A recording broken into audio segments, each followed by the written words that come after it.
Hello friends, in my previous video I discussed about initiation of the transcription process. Now from this video I am going to start with elongation, the second step of the transcription process in which RNA polymerase synthesize new RNA strands by using DNA template strand. We know that RNA polymerase is the key enzyme which take part in the transcription process, and there is a difference between RNA polymerase which we found in the eukaryotic cell and the prokaryotic cell. Actually, eukaryotic cell is an advanced cell with having multiple RNA polymerase which play different roles. Like RNA polymerase 1 in eukaryotic cell is responsible for production of rRNA, while RNA polymerase 2 and 3 synthesize M and tRNA respectively. But in case of prokaryotic cell, all the three different type of RNAs like mRNA, rRNA and tRNA is produced by single RNA polymerase.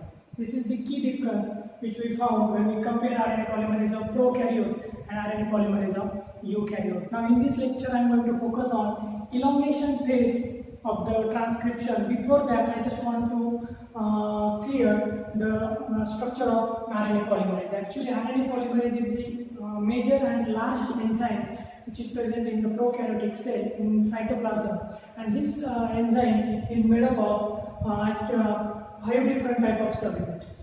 Okay, you have to remember that this first 4 subunit is the part of core enzyme of the RNA polymerase, while this last enzyme sigma is responsible for promoter binding.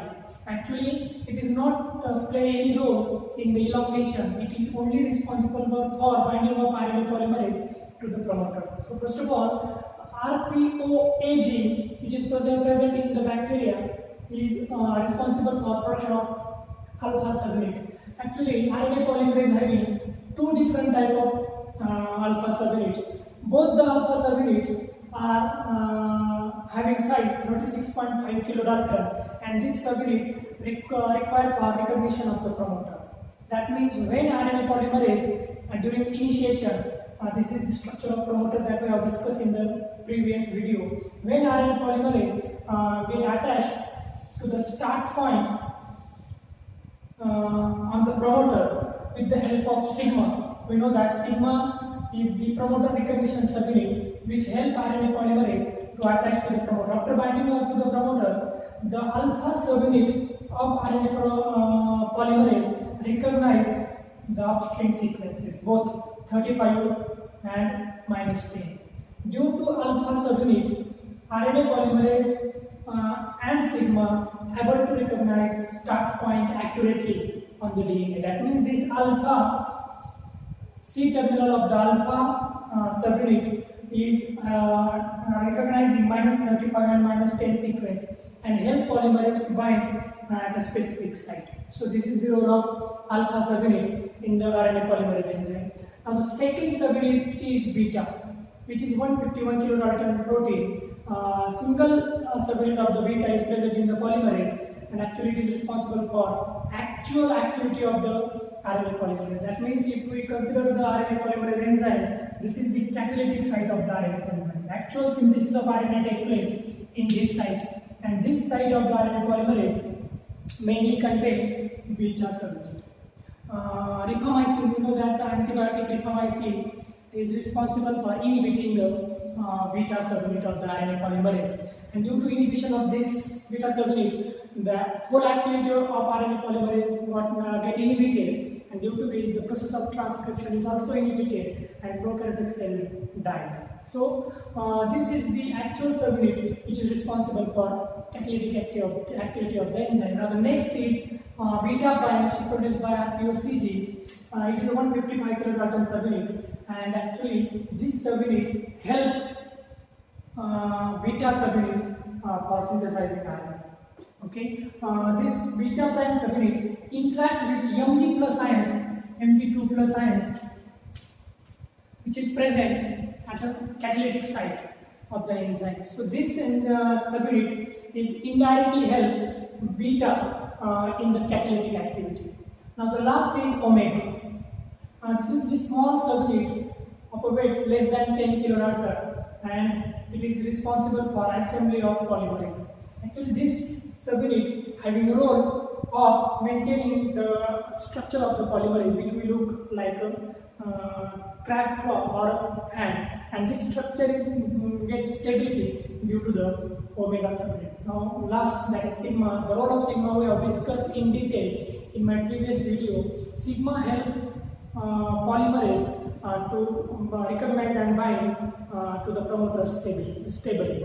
Okay, this is all about the different type of subunits, their weight, number, and function, which is present in the RNA polymerase. We know that RNA polymerase get attached to the start point. Okay, and start point is the part of the promoter.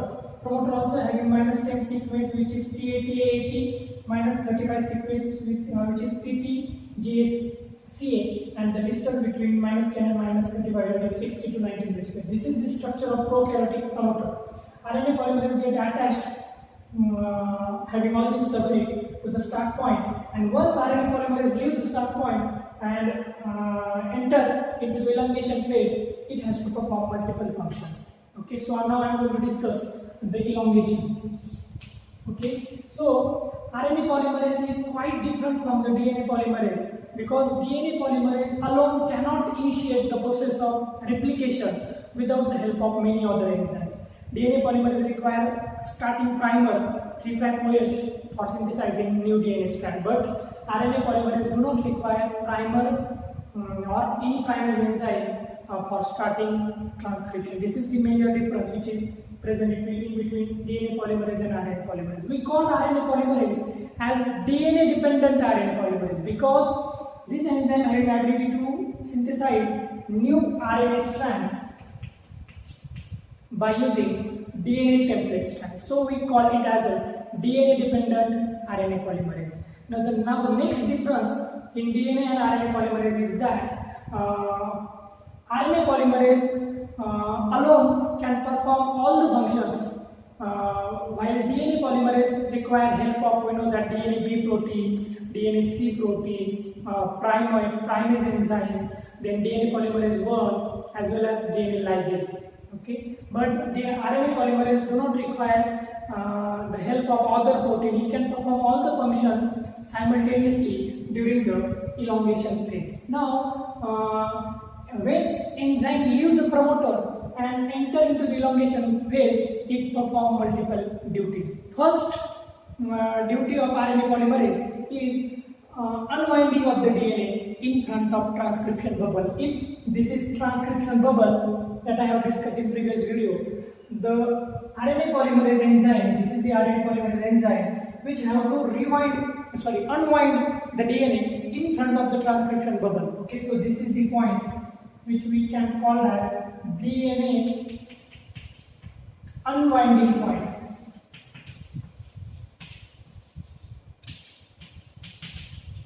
Okay, so this is the first activity which RNA polymerase perform during elongation. After DNA unwinding, two DNA strands get separated.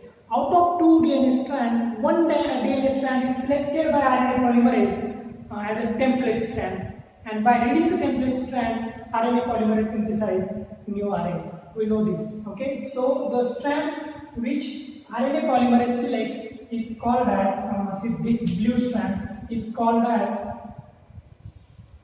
template strand.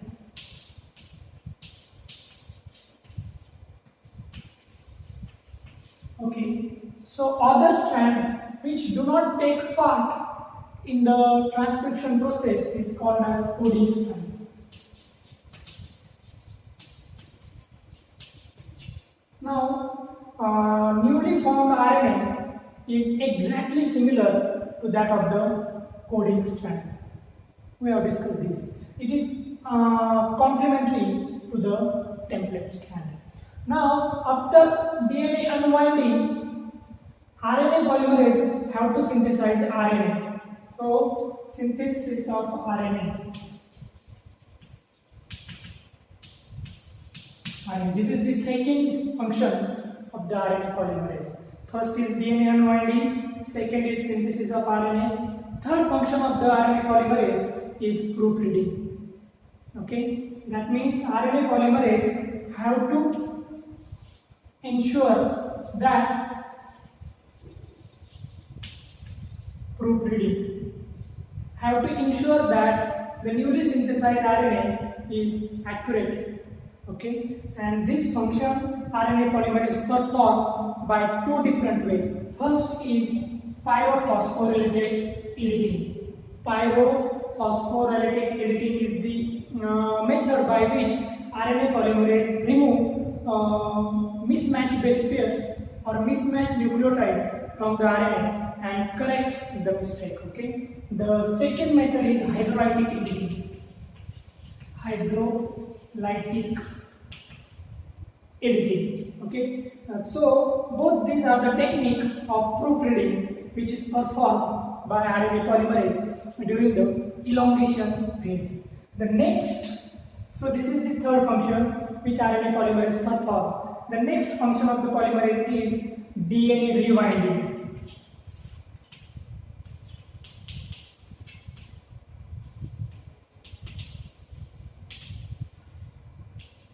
Function number 4. Okay, RNA polymerase again rewind the DNA. Okay, at the back of transcription bubble. So these four important functions RNA polymerase perform at the time of elongation. First is DNA unwinding. Second is synthesis of new RNA by using template strand of the DNA. Third is checking the correctness of the RNA, that means proofreading. It takes place by pyrophosphorylated editing and hydrolytic editing. While the last function of the RNA polymerase is DNA rewinding. Okay. Here we have to remember one thing, that proofreading activity of the RNA polymerase is not as efficient as DNA polymerase. Okay. DNA polymerase can allow single mistake in 10 million nucleotide. That means after synthesizing 10 million nucleotide DNA, single mistake can be occurred by the hand of DNA polymerase. But in case of RNA polymerase, it allow one mistake for 10,000 base pairs. So this is the another major difference which is present in the proofreading ability of DNA polymerase and RNA polymerase. When any miss or incorrect base is incorporated into the newly synthesized RNA by RNA polymerase, the process of elongation is slowed down. Okay. Then enzyme again remove that base, unwanted or incorrect base from the newly synthesized RNA and correct the mistake. Okay, by these two different ways. Now we know that actual synthesis of newly synthesized RNA take place in the catalytic site of the RNA polymerase. The catalytic site of the RNA polymerase have two magnesium ions in it, and the synthesis of new RNA take place by complementary base pairing. What is complementary base pairing? If adenine is present in the DNA, then on RNA, enzyme is going to add uracil, U. We know that RNA do not have thymine. Instead of thymine, RNA have uracil. Okay. If guanine is present in the template, enzyme is going to add cytosine in the RNA. If thymine is present in the template strand, the enzyme is going to add adenine.